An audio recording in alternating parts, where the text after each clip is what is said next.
This is the third of 3 sessions today that are really targeted at Canadian companies, and particularly SMEs, and tools and means that exist for them to do better in China. And we have this great network of trade offices and consulates and embassies here to support us. And today we'll have the opportunity to hear from a number of them about what the Trade Commissioner Service can do for us. First, I need to cover some housekeeping details. Number one, we have French and English interpretation. So if you want to listen in the other language, please use your headsets. Number two, at 3:15, we all have to be out of here, and we have to exit the building because there will be a security sweep immediately after. And the Public Security Bureau guys will be strict. So when we wrap up, please make your way out of the building. You can go outside and back over to the Shangri-La Hotel, and that area is not closed. But if you find people pushing you and you're still here, just please be understanding because the security details for today are quite strict. My organization, the Canada-China Business Council, is a nonprofit membership organization that works with companies of all sizes. We have about 75% of our members that are small and medium-sized enterprises, and we work really quite hand-in-hand with the Trade Commissioner Service. And one of the things we always say is, before you come to us, make sure you've exhausted the resources that exist within the Canadian government and all of the different posts that exist. And I know they're doing a good job because one of my members who's been doing business in China now for 25 years, when I asked him once about 5 years ago, what do you need? Do you need our help with something? He said, actually, I'm getting so much better service from Beijing. I don't need you guys as much as I used to. He really noticed a difference in the ability, maturation of what was happening at all the posts. And the growth, I think, in all of the posts is also very important. So the Trade Commissioner Service is one of what I call the tools in the toolbox. And nobody can make it in China alone. It's a tough market. It's a market where you can succeed. But if you try to just do it all by yourself, it's very, very hard. And so organizations like mine, provinces, I see Mr. Lapine here, even some of the cities have very good support, and the federal government through its network is a big, big part of that. So today you're going to hear from personnel from 3 different posts, Beijing, Guangzhou, and Chongqing. So you'll get a bit of an idea of the variety as well as the market differences within those markets. And that's one of just 16, I think, points of service, 3 of 16 points of service that Dave will tell you more about. So I'd like to turn it over to Dave Murphy, who is the Minister Consular Commercial at the Embassy in Beijing and leads the team of Trade Commissioners. So welcome, Dave.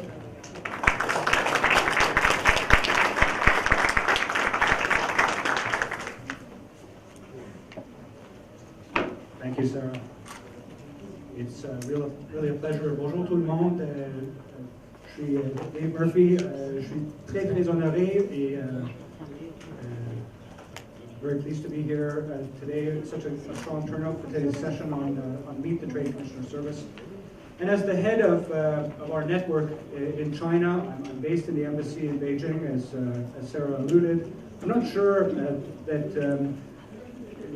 we're exhausted. People have exhausted us in terms of our efforts in our support to Canadian companies, but we really are here to support Canadian business, and we're delighted to be here today to present a bit of an overview on our network, and you'll have a snapshot as well from, as mentioned, Guangzhou and Chongqing on regional profiles in different parts of the country.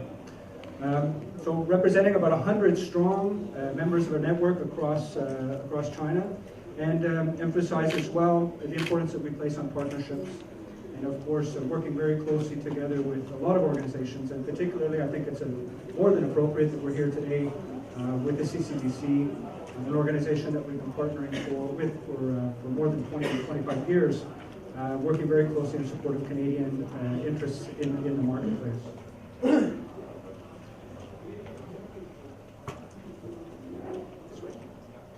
There we go. So we're a client service organization. We have a suite of clearly defined services to support Canadian business as they pursue international markets. We expect that client firms have researched and selected their target markets, and our value added is really intended to help them make decisions. We don't do business, the Canadian companies do, and we want to provide them with as much information to help them make informed decisions. Our services are free of charge, and we are committed to respect commercial confidentiality. So what you tell us in the context of your business planning, your strategies, stays with us, and we try to focus our service and our support to you as much as possible to the very specific business sector, subsector that you're in. We're not here to talk to you about environmental services. We're here to help you achieve success in soil remediation in a certain part of the country. So getting firms ready for foreign markets, in the first bullet, what we call export readiness, is a function that's centered principally in Canada, where we have offices across the country, working very closely with local partners in the provincial, municipal governments, with industry associations, helping prepare typically smaller firms to move out of domestic markets, to take their technology, their know-how, and develop international markets abroad, potentially China. The other three bullets, if you will, here are the support, represent the support that we have available in our international network. And if you were here as we were opening the room, our info video was playing, so about 180 offices around the world, and an important presence here, of course, in China. So essentially what we do is we help explain the market to you in your specific line of business. Who are the competitors? What is the nature of the sector? What is the phase of development in China or in your part of, in a certain part of the country, in the business that you're active in? Introducing you to local networks and resources that will inform and facilitate your decisions. And then providing basic advice and support in the case that you face challenges. Of course, we're not lawyers. We cannot be your legal counsel. But we're always there to provide you with advice, share with you perhaps insight that we have on similar situations that other firms may have faced, and give you some ideas about options and how to address that, work with you in facing what we call troubleshooting, problem solving. That's normal in any market, but in China, we seem to see a fair amount of problem solving, troubleshooting. So as I said, our goal is to help Canadian business make informed decisions, to be aware of emerging trends and opportunities. We also promote and defend Canada to Chinese stakeholders, in the case of this market, and business as a preferred business partner and as a place to do business. We seek continuous improvement in what we do. So your feedback is very valuable. If you work with us or you don't work with us, we still want to hear from you. We don't negotiate contracts, we don't operate businesses, we don't build factories. You do, the business community. So for us, Canadian business is a very important source of intelligence, of insight into what's really going on in the market, and helps us strengthen our own support to you. So whether or not, as I say, you need our services, we think you could benefit from our support. Do drop us a line, let us know. Perhaps there is something or someone we know that could add a twist to your plan or open a door. So as Sarah mentioned, we have a fairly extensive network on the ground in China. We opened our first trade office, in fact, in Shanghai, here in Shanghai in 1906. And upgraded that office to a trade commissioner 3 years afterwards, so in 1909. We've been trade commissioning, if you will, here in China for a long time. Today our network, as you can see in the map, is second in size for around the world, only to the United States. And we have diplomatic missions, of course, in Beijing, Shanghai, Guangzhou, Chongqing, and Hong Kong. That represent the backbone and are staffed by Canadian and locally engaged trade commissioners. Export Development Canada, another strong partner, have been with us in China for about 20 years and have complementary networks and programs to support Canadian business, and they're present with us in Shanghai and in Beijing. We opened 6 offices in 2010 in secondary cities in Shenzhen, Chengdu, Wuhan, Nanjing, Qingdao, and Shenyang. These, in fact, are legal representative offices in China of the Canadian Commercial Corporation. But I want to emphasize their mandate is really only to deliver the services of the Trade Commissioner Service. They're really there to support Canadian business on the ground. They're modest in size, but they've proven quite effective. So we expanded the network in 2014, and we added Hangzhou, Xi'an, Xiamen, and Tianjin. These second-tier markets, as you've heard in other presentations here at CCBC earlier today, represent important markets, important areas of opportunity to be explored, and so we want to be closer to those markets and help Canadian companies understand the opportunities. Sarah mentioned the provinces, and I really want to salute the efforts that Canadian provinces have put their investments into the relationship in China, and their support more specifically to the economic and business development function. We have altogether 5 provinces on the ground in China. Alberta, BC, Quebec, and Philippines is here representing. I know that Ron Hoffman is here from Alberta, and BC folks are certainly attending. Altogether, in addition to the 100 trade commissioners employed by the Canadian government, we have about 50 more people in China working for provinces. Quite a significant investment, and it reflects a partnership approach to what we do here. And I think it's a very successful partnership as well.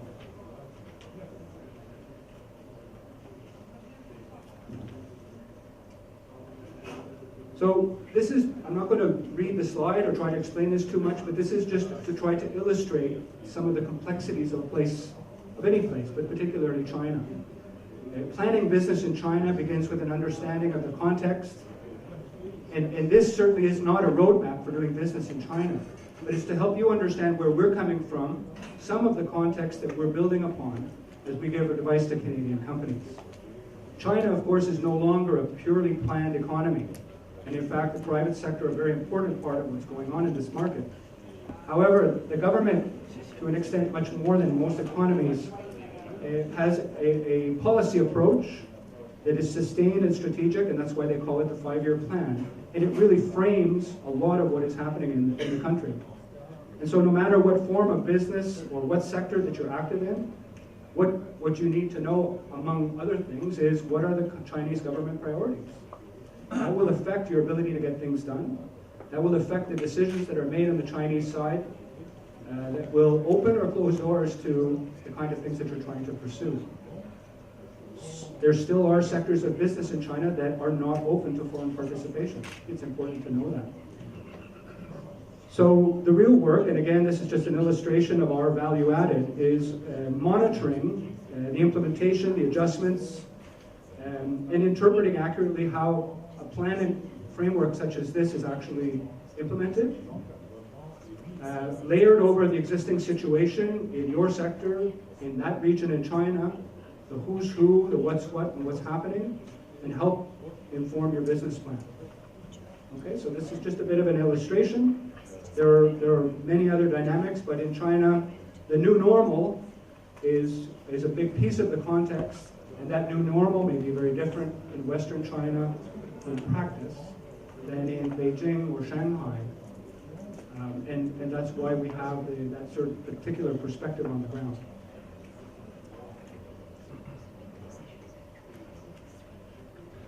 As I mentioned, we're really putting a lot of thought and effort into helping Canadian companies prepare for the market.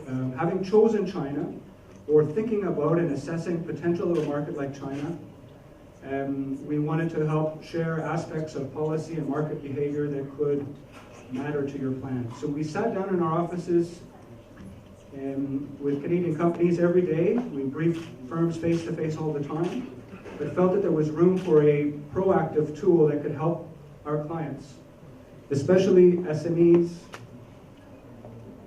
Get the animation over. To do homework.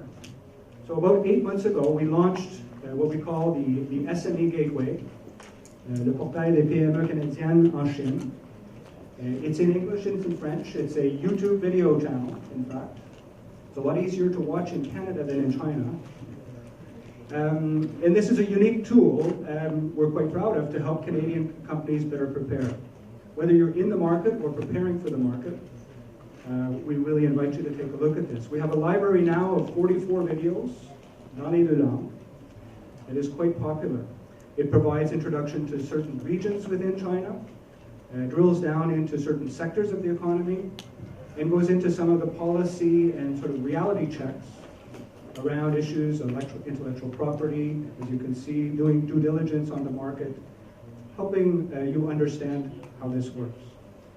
So I'm going to take 3 seconds and have a sip of water and allow you to listen to a quick infomercial.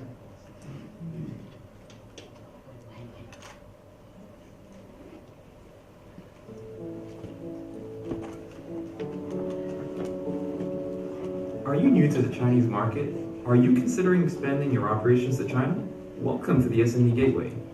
The SME Gateway is a tool provided by the Trade Commissioner Service and the network of Canadian trade offices across China. Our goal is to help Canadian SMEs succeed in the Chinese market and capture emerging opportunities, as well as provide a better understanding of the Chinese culture and business environment.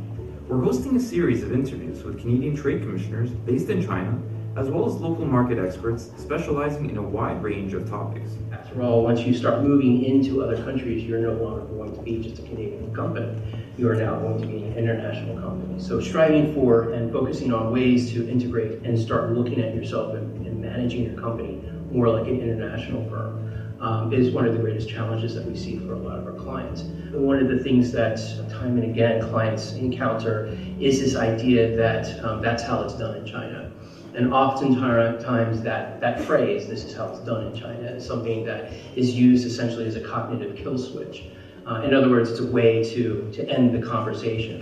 And in reality, it really should be the beginning of the conversation. That should be where you're exploring why that happens to be this way. You really do need to be committed. You need to understand the market, the dynamics, the ecosystem, and especially the potential partners you're going to use. Because again, China, because it is slightly different, because the back operations are somewhat different in terms of the best ways to generate traffic, the best way to do conversions, you really need to look at whether or not your company has the internal capabilities to be effective, or if it's better to use specialized partners in China. Type de refit.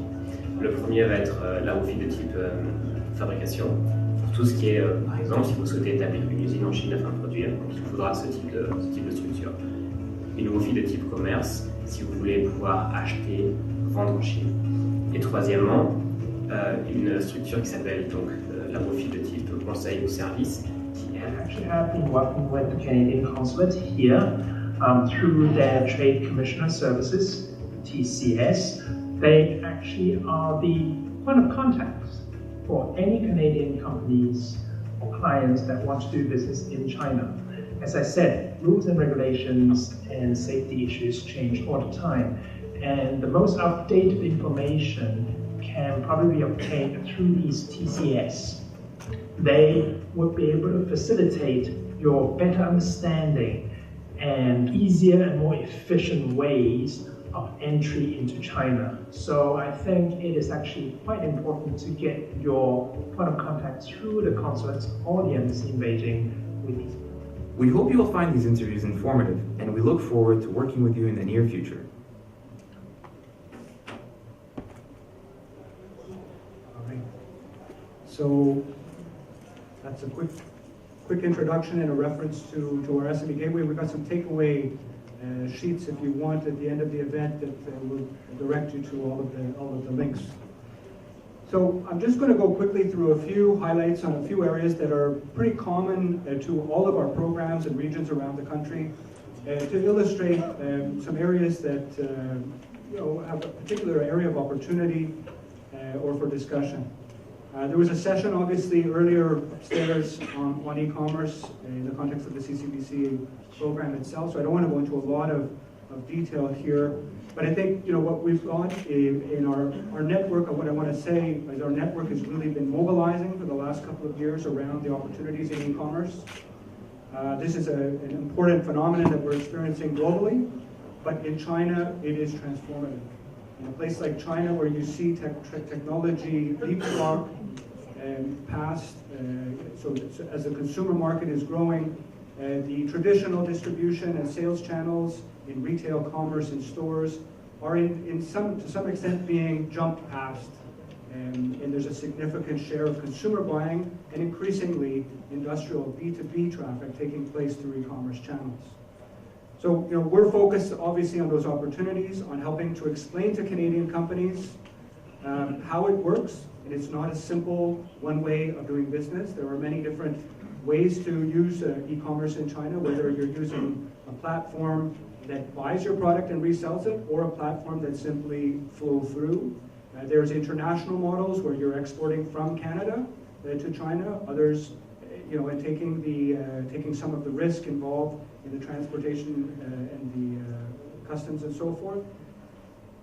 All to say, there's a lot of information available on our website. We also have recently published a guide, which is, of course, should be available electronically.